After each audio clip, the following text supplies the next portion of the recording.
all klezmer music, most of it is written in a minor key.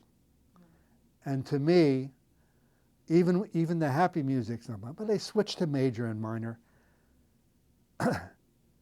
When my father used to play a slow, there was I forget the name of it, but before they start the dance, he played a slow introduction.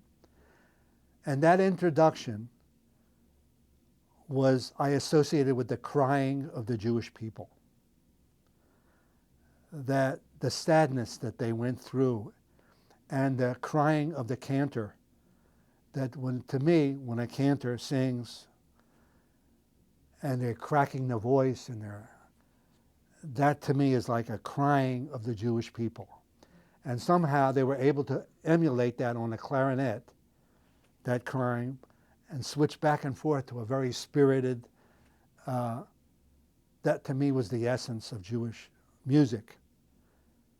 Now it's become more like jazz, and you're finding klezmer musicians that play bluegrass, that play, but my daughter, my youngest daughter,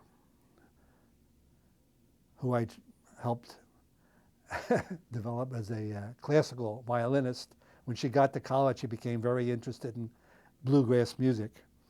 And they said, well, you got to move to Asheville, North Carolina if you want to do that. She moved down there, and now she's making a living as a bluegrass fiddler. But at my last birthday party, she came up here, and we have a cousin who plays clarinet, and the three of us played klezmer music for